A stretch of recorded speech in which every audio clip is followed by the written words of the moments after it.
If you feel ready, you can also start by rubbing your palms together. And if you want, just gently close your eyes. I'm just going to keep mine open and watch you and everyone. And just notice the heat between your palms and start to drop into your belly. Take a couple of deep breaths into your heart, into your belly. And then whenever you're ready, place your hands somewhere in your body that you feel a little tension or stress or nervousness. And breathe into that warmth, into your palms, into your body. And allow yourself to silently say to yourself, I'm here now, I'm not going anywhere. It's okay for me to feel this.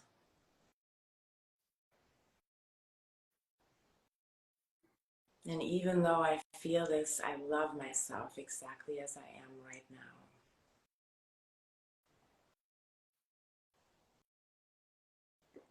And as you take a couple of deep breaths, you can continue to nurture yourself with your hands on your body.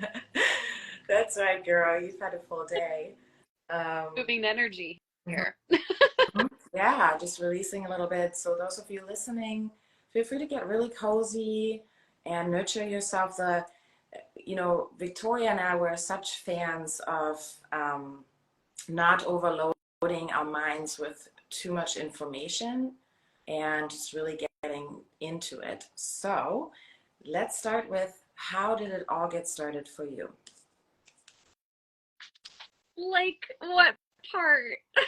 Well, so I guess that the part where you listened to Emma's podcast, or Jess's podcast, Emma. some podcast, and you were in a time where you were consuming a lot of information. You were in this period of time where a lot of us are consuming a lot of information, just listening to all the podcasts, reading all the books, and nothing was really working, because when we consume information, therapy, self-help, without integrating it also into our subconscious and our belief system, more conflict arises. And it's like your conscious mind moves on, but your subconscious and your body, your nervous system, physiology is in the other direction. So there's this push-pull. So in that push-pull, you found the podcast, right? Yeah.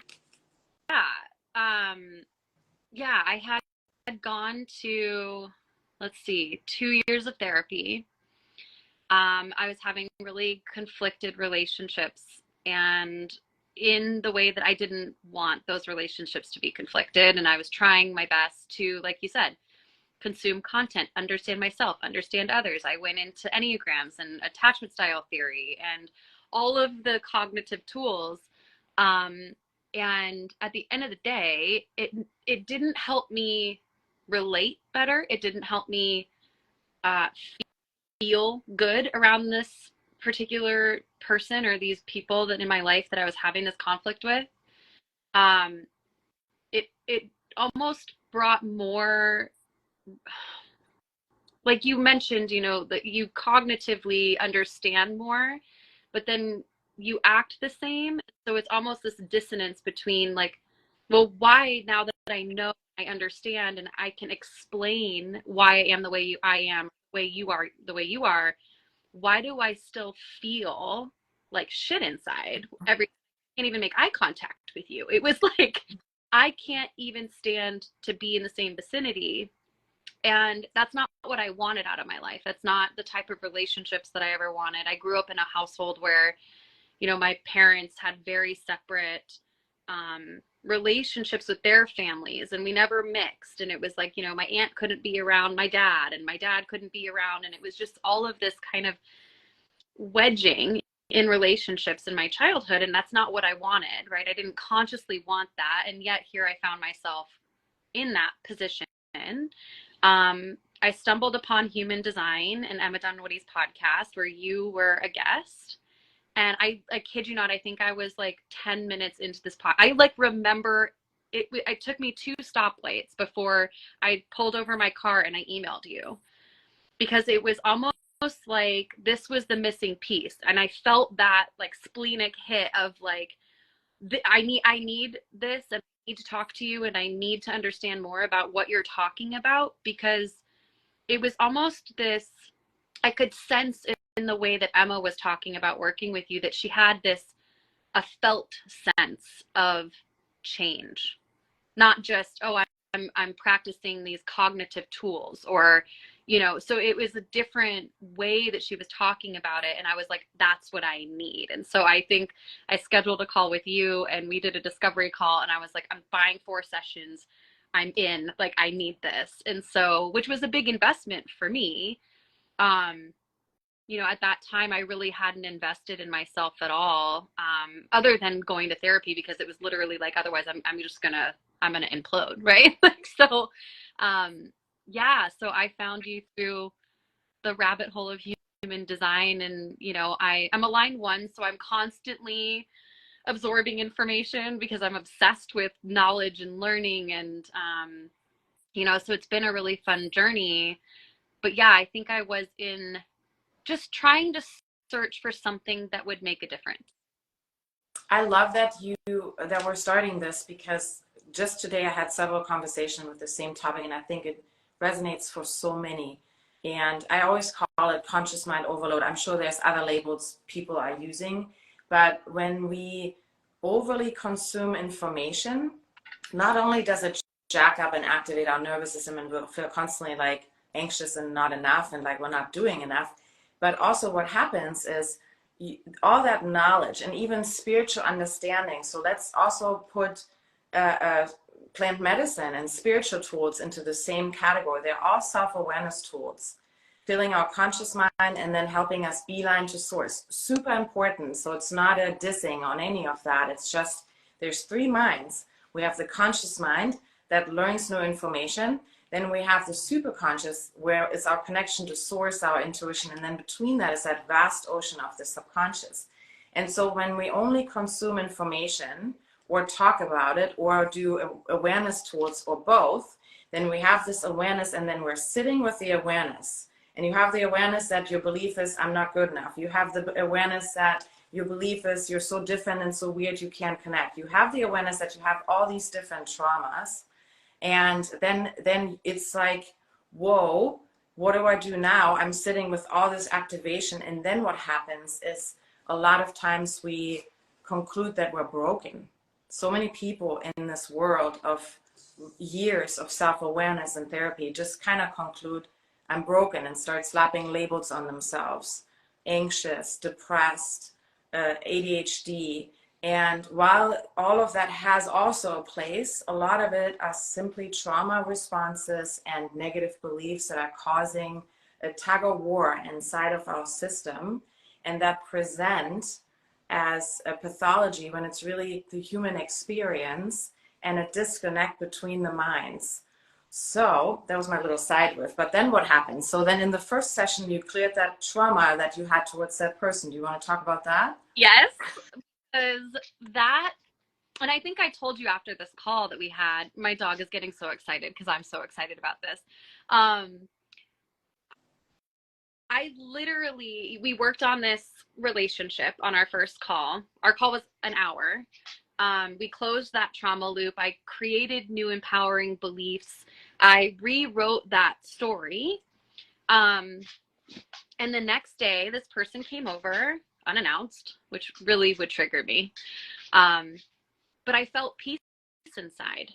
And I was like, I want to have a personal fucking parade. Like, it almost like, I was like, I wanted to be like, does anyone else see like how different I am right now? Like, I could talk to this person. I could make eye contact. I felt at ease, at peace, instead of immediate rage, avoidant, anxious, whatever those feelings were, unsettled in my nervous system, really is what it was. And I told you after our first call, I was like, if I never even spoke to you again, like, and I had to pay for those 4 sessions and this is all I got out of it, like, mission accomplished. Like, it was like, that was the feeling I was searching for in therapy, right? That was the feeling I wanted in searching and listening to content and talking with people and venting about my situation and journaling and doing all of these things. I wanted that felt sense of peace. And it really wasn't until that subconscious work that I was able to achieve that, and it's remained. And so this is not something that, you know, we have our ups and downs, but I'm so much more equipped now to, well, there's a whole other like rabbit hole I could go down of like them being my biggest teachers and being, I'm on the other side of it now, being super grateful that those things were brought into my awareness for me to heal, because truthfully it wasn't about them, it was about the things within me. And learning that like every time I'm triggered, because I would be like, that person's an asshole, this person, you know, instead of blaming other people for my internal condition, I now can take responsibility and I can turn that lens inward and I can do that work that I didn't have the tools, capacity, calmness, or knowledge, you know, to do before. So my experience in our first call was transformative. I mean, I wish there was like a bigger word to describe what happened. Like I said, I wanted to have a personal parade. Like I wanted everyone to know and to understand like how impactful it was to be peaceful instead of raging. We need to at some point do a little personal parade, but this Yeah, is it. We'll do the parade. parade here. It's We're celebrating. it's so beautiful. I'm sure it's your experience now too, because to fast forward now, Victoria is also facilitating PSYCH-K and it pays it forward, and that happens, you know, when you discover that something works so well for you, and you're also such a gifted. You talk about your gifts in just a moment, and that when people come to you after trying literally everything and doing like here in California, a lot of people do a lot of plant medicine, which I'm a big fan of. However, when you do a lot of that, the integration to the subconscious often doesn't happen. So then the missing piece is still the subconscious integration. Same with if you go for many, many years to therapy or you're on a personal development journey. I work with a lot of therapists, coaches, yoga teachers, wellness practitioners, plant medicine facilitators to just help you to upgrade the software that we've been brought up with that often doesn't change through other tools. It's like, oh, you know, it's just so incredible. And I'm just so happy that it found you through the magical ways of the universe. So I'd love for you to share your story of how you've dropped into your purpose now that you're serving the same medicine, but also the whole funny story about your getting fired from your job repeatedly. So do you want to share that? I would argue that I kind of quit, got fired. So You manifested it, that's for sure. but in a positive way, because I think, you know, we're always manifesting, and I think I had manifested that plenty of times without wanting to manifest getting fired from jobs. And I remember you go, do you want to do some shadow work? And I was like, yeah, sure. And you had brought up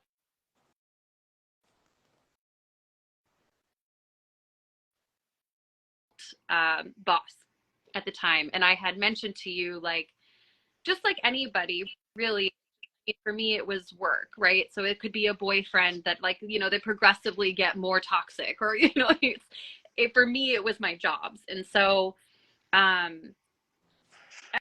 had kind of explained, you know, going back to my very first job at 15, and essentially, you know, I never was able really to stand in my power and to say, this isn't serving me, right? And so I just kind of let it manifest in a way that they were like, you need to leave now.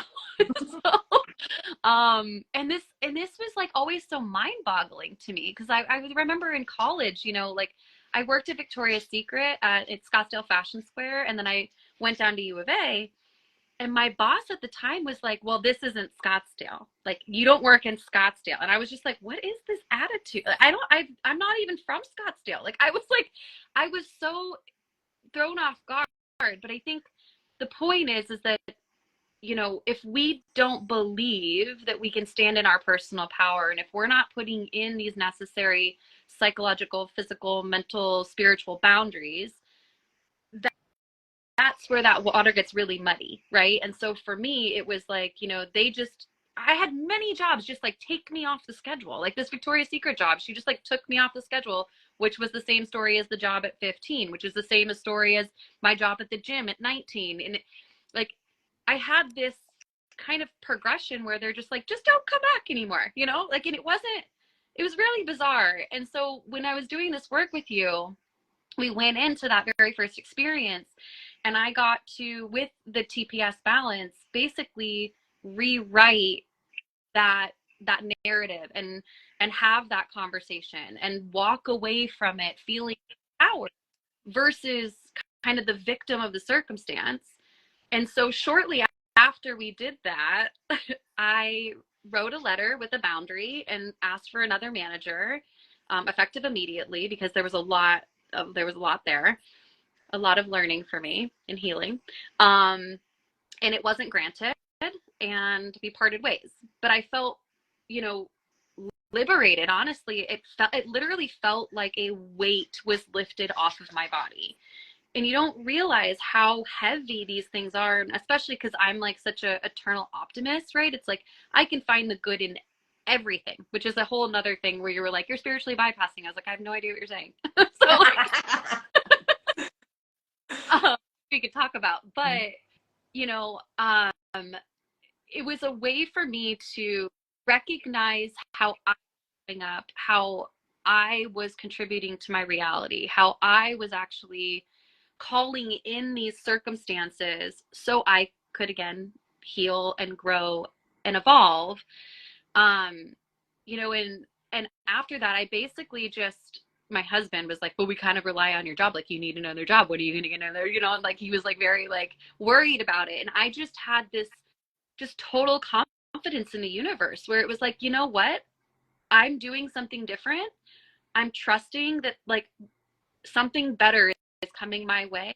And I, you know, and it did. And I had, you know, one of my previous clients from like 10 years ago reach out and say, hey, I saw that you're a free agent. Like, I would love to pay it forward. You know, I would love to work with you again. And so she contracted me to do some stuff. And then I got recruited by the company I'm with still to this day. And it's, I mean, like, it's crazy how night and day, like my experiences in work now, and how empowered I am, and how in my energy I am, and how I'm really leaning into my own gifts in that environment and being recognized for them and being promoted for them. And I just, it's, I literally just got off of a call just before this with my boss and somebody he hired from a previous role. And I was like, I'm just a totally different person than I was in 2020. Like, I'm the same essence of me, but I'm more empowered. I'm more in my energy. I'm more in my knowing. I'm more in my gifts. I'm more in my true essence, because I've gotten rid of all the shit that's not mine, and I've gotten a really powerful belief system to support me. So yeah, breaking that habit, tired all the time, was pretty epic. And it's funny because you asked me about it, and I was like, I literally posted about this yesterday. Like, I was like, the laws in the universe must be like conspiring to be like, you need to share this story now. Well, I don't remember all of it, right? It's been a while, but like what I thought was so interesting, and I think a lot of people can relate to it. Sometimes we ask for something, and I know you, whenever we would get together and we did a retreat together in Sedona, and you participate, and we were manifesting, we're unblocking our manifestations and using PSYCH-K to remove any blocks and traumas. And you wanted to have a more aligned career, and you talked a lot about helping others. Yeah. And so whenever people say, I want X, the universe will deliver. And the universe will deliver in ways that we might be a little surprised by, or that are like cross jab kick. My life is lots of examples of where I said, I want this, and then it got delivered just like with a little bit of side of pain. And then I changed my program around that too, that my lessons come a little more gentle, and that it doesn't have to be like that. But sometimes when I don't pay attention, and we're both splenic, and so it's easy to go too fast and not pay attention to the pain. When we don't pay attention to the pain and follow it, the universe has to get louder, whether it's louder in the physical pain, louder in the emotional pain, or louder in the lessons. So your lessons eventually became so loud and so frequent, it became comical, you It know? it was alarming. I remember going into every session with you being like having an agenda of like, I really want to work on whatever XYZ. And it was like inevitably that day, something would come in and sideline me. And I was like totally, like you said, it was cosmic two by fours to my face fucking constantly. And I was like, can we just not do this anymore? And we actually rewrote that program for me too, which was that my life lessons come easily and naturally, right? Because that wasn't my experience. I was getting these cosmic two by fours all the time. And I was like, I'm so sick of this. Like, I don't want to live like this. I don't want to learn my lessons like this. And so I think working with you and going through my own process, really, it's like I challenge every belief. It's like I say things and I'm like, huh, what is that? That's weird, you know, and being curious and inquisitive because everything is changeable. Like you can change any belief that you have. It's easy. Like so it's a matter of what is your level of uncomfortability and when are you willing to make a change because it doesn't have to be hard. And that's the biggest misconception and I think the hardest thing for people to grasp about PSYCH-K, even my client, like, wait a minute, I've been dealing with this for 5 years and like I'm totally different after 5 minutes. Like, and that was my experience, right? I was going to therapy for 2 years dealing with the same issue. And after an hour call with you, literally it was one balance, that first initial balance. So it probably took 5 minutes at most. I felt completely different. And there's a part of you that feels like, fuck, like I've been working on this for so long, so hard. How can it be this easy? Little, at least I felt a little discouraged, but also so hopeful that if that can be that easy, if this hard thing that I've been working on for so long can be that easy, like everything else is going to be such a piece of cake. I hear you.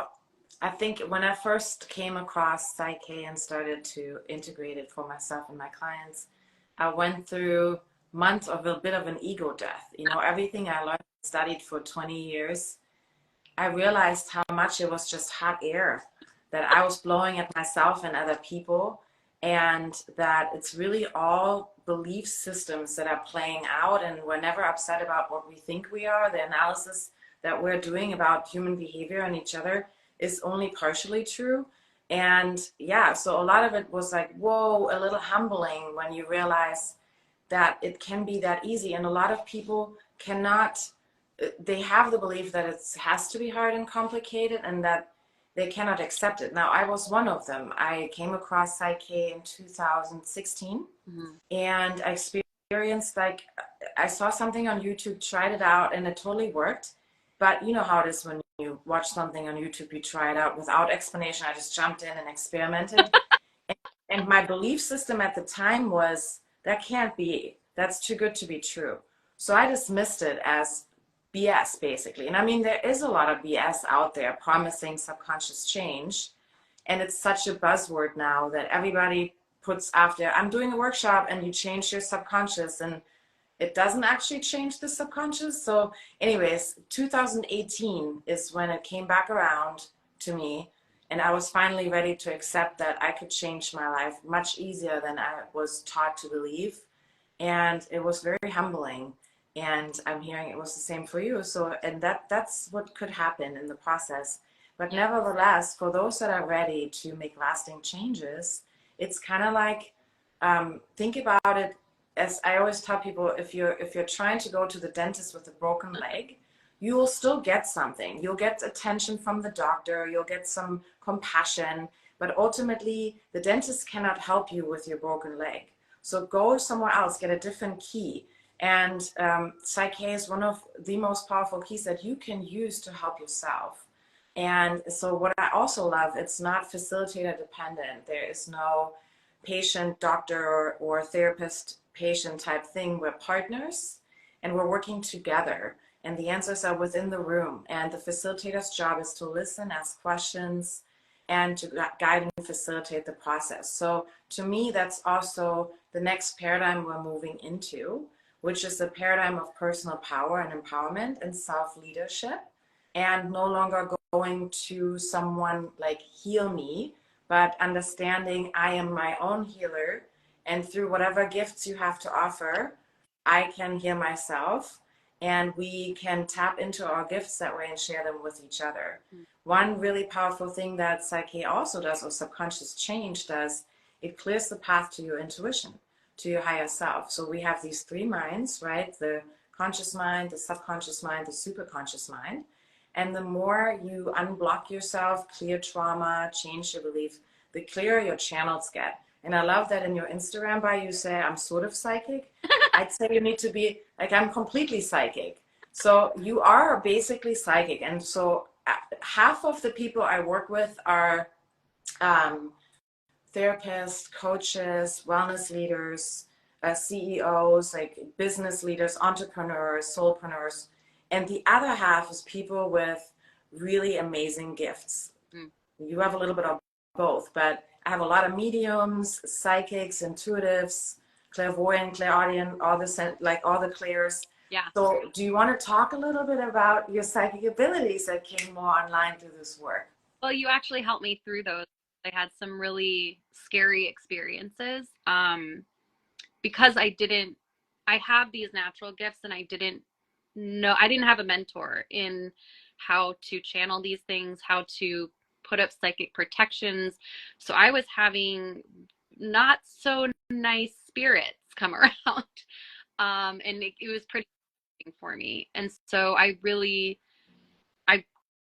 consciously for a few years tried to just be like, no, no, no, And so you actually helped me gain more trust in that through conscious reprogramming. And I remember we worked specifically around kind of that last not so great experience of having a spirit in the house that I live in. And it's been really interesting now because of course I'm calling in more like psychics and mediums and people that have these gifts that can help me understand them and use them. And I figured out that I'm a dream oracle, like out of nowhere. I was like, I wonder if I can dream on behalf of people. And then I like experimented with it and I was like, oh, turns out I can. Cool. So like, because I've always had very vivid dreams. But I have, clairaudience. I'm what is the clair when it's like you just have a knowing, clairsentient. So the only one I don't have is clairvoyance. Although I did, I just kind of shut it out because it was pretty scary for me. I'm working on maybe opening that back up. A little bit happened last night and I was like, no, I'm not ready. So, yeah. And I think for me, it's hard for me to distinguish because it's that knowing inside of me, I can't explain it. And so it's like sometimes I just say things and like one of my best friends, Tamara, I said something the other day. She's like, did that just like come to you? And I was like, yeah, like I don't know, things just like come to me, like and it doesn't make sense, and that's okay. And I'm okay being weird and off and sharing that gift with people that value it and that see it. But yeah, as we did the subconscious work, and especially as I started to embody my human design and going by those strategies and really starting to apply those principles in my life, it was like I imagine it just like a drain, right? Where it's like a bunch of hair on the drain. And then like little by little, we're kind of unclogging the drain so that everything else kind of come through me. And so now kind of being a more clear channel and more intuitive and more in my knowing and in my, but that really wouldn't, I don't think that would have happened without subconscious change because I did safety and security in my system, or the belief, because I was afraid that people would be like, you're weird and I don't want to be friends with you. Right. So we worked on some of those beliefs and I had some of those things come up. So it's like, we're constantly kind of uncovering these different areas of wounding or traumas or conditioning. And like you said, it's not, I like PSYCH-K, not, you're doing it in a conscious state. And I'm a little bit of a control freak in that way. So it's like, for me, that worked really well because I felt empowered. I felt in control. I felt like I was doing the work, right? It wasn't being done on me. So like Reiki healing, right? You go to a practitioner and they're practicing energy medicine on you, which is beautiful. It's just a totally different experience. And so I like it for that purpose. And it's like a low barrier to entry because you're not kind of vulnerable in this like hypnotic state with a practitioner that's suggesting things to you, right? So I think, and hypnotherapy is becoming a lot more popular and stuff, but I'm also like super fucking impatient, and I'm like, I don't want to sit there for an hour to do one belief. I want to do 10 beliefs in an hour and get on with my life. Absolutely. I love that you share that, and I can feel in my body that you're completely at peace with your Yeah. gifts and are no longer ashamed of them and the fact that you can share them. And I hope that, the gifts are online for everyone, regardless of subconscious change. However, when your belief system doesn't support you embodying your gifts, you might get these messages and downloads, but have a really hard time being healthy in your body, or have a really hard time financially, or have a really hard time relationally. So ultimately, disconnect between the minds shows up in one or multiple areas in life. I used to be the woo-woo girl that was just floating over her body with all these insights, but because my subconscious was literally programmed in the opposite direction and didn't allow me to really believe that stuff and embody that stuff and have it integrated, there was so much conflict in my system that it showed up literally in every area of my life. And so I meet a lot of very gifted people, gifted in the sense of spiritual gifts, that either struggle in relationships or struggle financially or struggle physically with their health. And then we slap all these labels on them. And so I'm on a big mission to help. Basically, labels are for jars. That's my thing. And to reduce the pathologizing of the human experience and to maybe start looking at it from the perspective of the subconscious mind and the three minds, and that oftentimes our soul even chooses to come into an experience with these parents, with this lifetime, to awaken to certain things. And then we become programmed and conditioned. It starts in utero. In utero, you're basically downloading your mother's, your grandmother's, multiple generations into your system. And so you already pop out of the womb with conditioning and trauma that's not even yours. Then think about the messages that you're hearing the next 7 years is when your brainwave state is so slow that you're in a hypnotic state. So everything that comes in through media, the games you play, the messages you hear. Sometimes when I see a mother pushing the cart and the kids it's in the, what do you call it, boogie? Stroller. Stroller, thank you. And the mom is on the phone having like a venting conversation, that goes straight into the child's ears and the messages, and then everything that's going on around us, it goes straight into our subconscious. And when you think about it from that perspective, with a lot of compassion, no judges, no shamesies, it's no wonder that so many of us are not able to manifest or create or feel or be what we came here to be, feel, do, and operate on this whole not enoughness and this whole separation program, that things aren't possible, that you're not enough, and that you're broken. And so that's really one of my passions, to release those labels and pathologizing the human experience and just start looking at it with open curiosity through the mechanics of your human design, and then through the perspective of subconscious programming, and especially trauma.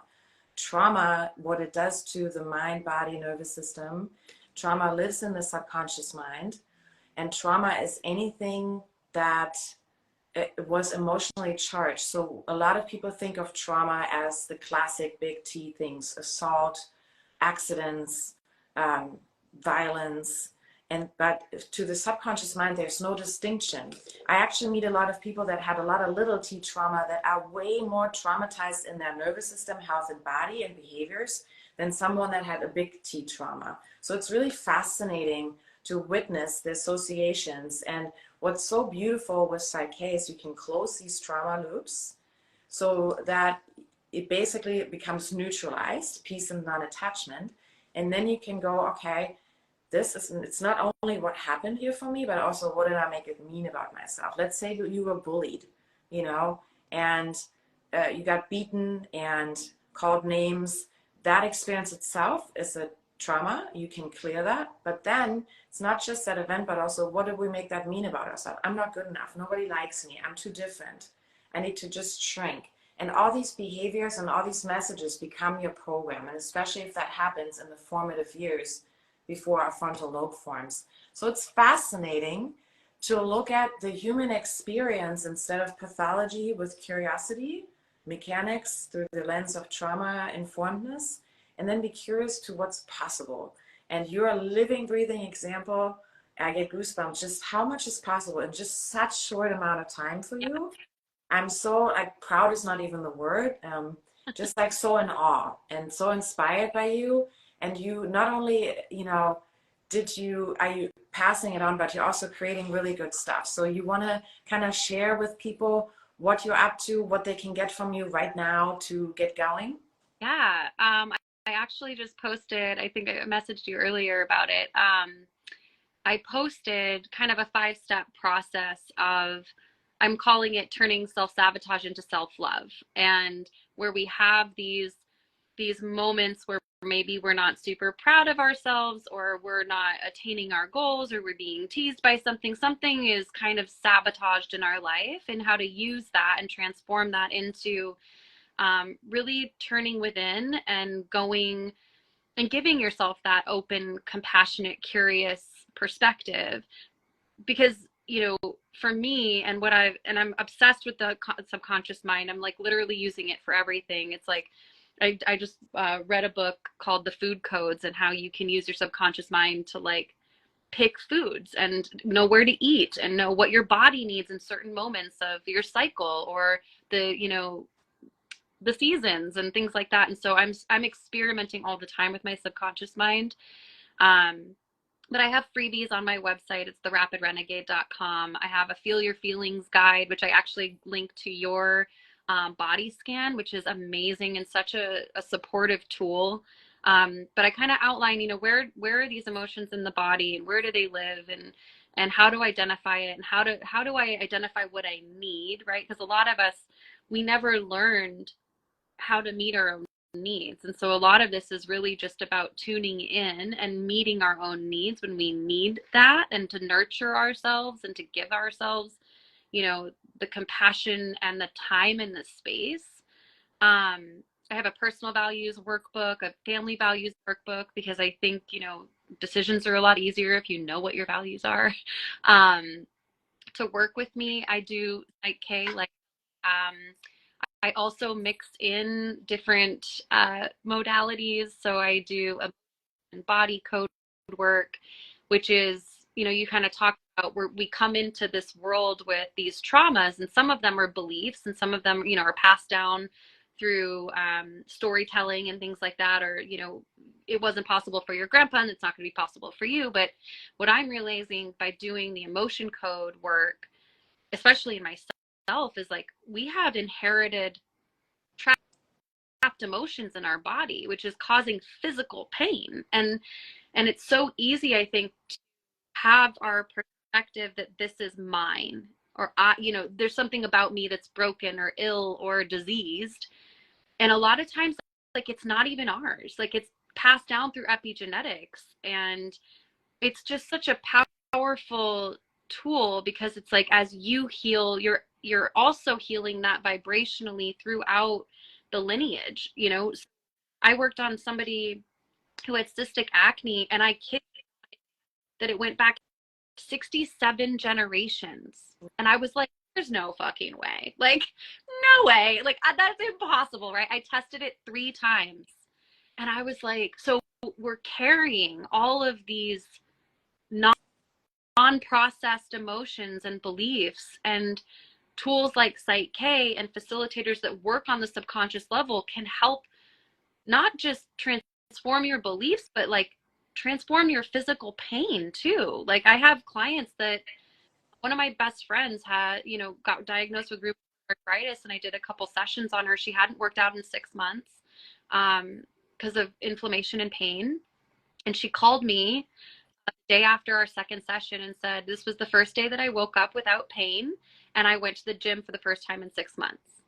and she's a gym owner. Like she owns a CrossFit gym. And so you were talking about labels, you know, because she called me and is like, I have arthritis. And I was like, no, you don't. We don't have anything. Like, and she's like, no, Victoria, I was diagnosed. And I'm not saying you weren't diagnosed with it, but what happened when you took on that label as your own? What happened to you when you said, I have this dis-ease? And she said, well, I got severely depressed. I stopped working out. I stopped eating healthy.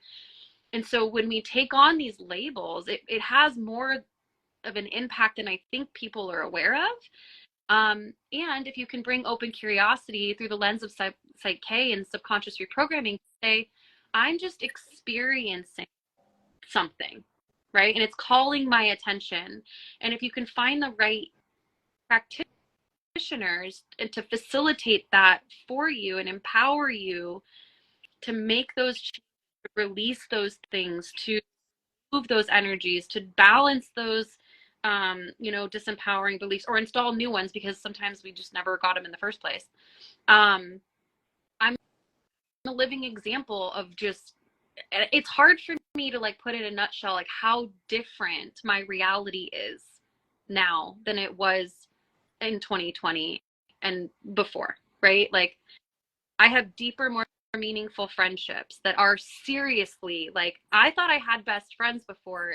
Turns out I didn't, which was a whole other, moving through emotion. I'm a more connected present parent. I'm more lit up in my job. I, get to help clients with the same things I'm working through. I don't think any of us have it figured out. Like we're not like Eckhart Tolle on a mountaintop. Like it's like, it's like we're doing it too, and that's okay. And I think that there's something really relatable in sharing our experiences and sharing, how we moved through certain things. And you mentioned the traumas, the big T, little T things, and it reminded me of, I never celebrated my birthday, and I really didn't have a conscious, like, knowing why. I remember in high school being like, I just don't like my birthday. I don't know. I just don't celebrate it. And it wasn't until 2020 or 2021, right after we started working together, that I discovered why I never had a birthday. And it was because I had a birthday in kindergarten, and my Uncle Peter, who was going to be the clown and do balloon animals, was like 5 minutes late. And I felt the energy because I'm a projector. And so I'm tapping into people's energy. I'm amplifying people's energy all the time. And I felt that energy shift, and and the story I made it mean was that I disappointed people at my party, and I didn't want to have a party anymore because I didn't want to disappoint people. And that was made as a 5-year-old, and it was like a non-event. Like it was like, I wouldn't even classify it as trauma. So it's like we have things that are experiences, and they don't necessarily need to be traumas, but they can influence the trajectory of our lives. And like for me, it influenced me celebrating my appearance on the planet. Like that's a pretty big thing, like celebrate my birthday, because I'm like, wait, like I am incarnated here. I am happy, So I think it's really just opening your perspective to be super curious. Almost you're witnessing yourself as like this little avatar, being like, oh, that was a weird comment, or that was a weird thought, or like, and start to jot that stuff down and use the free tools and resources and read Ellie's book and get to know your human design, because it really does give you strategies in how to move about in the world in a more effortless way. I'm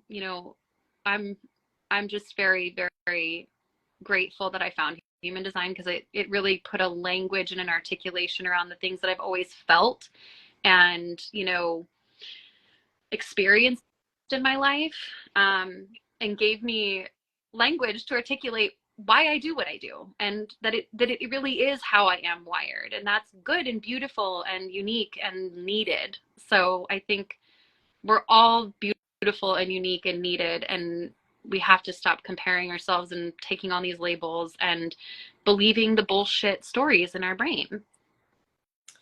Amen. So this wraps it up perfectly. I know you have to go and celebrate your son's birthday. Thank you so much for taking so much time out of your day to share your magical journey. I always think the tools are here when people are ready. And part of these Insta podcasts are really just to expose people to real life energy of people that are using the tools and real life stories. And hopefully something will resonate, some words, some things, some story. And you can work with me, with Victoria. She has free resources. I have a book where all these different things so you can get started before you even come into session. I'm sort of like a head first. If something resonates, just go for it. And I'm so appreciative of you. Love you. I am so just in awe and so grateful that you're sharing your gifts in so many different ways. Thank you, everyone, for joining and listening. Next week, I'll talk to one of my longest, oldest, not in age, but longest relationship friends that also became a PSYCH-K facilitator. Her name is Ash. And we're going to talk likely on my 5th year anniversary of not drinking alcoholic beverages. So alcohol was never my primary addiction, but I did have a lot of experience with addiction and codependency in my personal journey. And I love using PSYCH-K, especially helping people with self-sabotage, aka the trauma response of addiction. And if you are interested, tune in next week. I'll post it on my story when we're having that conversation. Ash is also living alcohol-free. So we'll be talking all about how PSYCH-K can help you with addiction and how much that is also beliefs and how we're benefiting from these behaviors. So much of that is, there's so much possible and available. Thanks. Come to Charleston and hang out on the boat for the day. Both of you. Okay. I don't know who you are, but I probably won't be in Charleston for a long while. But thank you for the offer and the invite. That's really kind.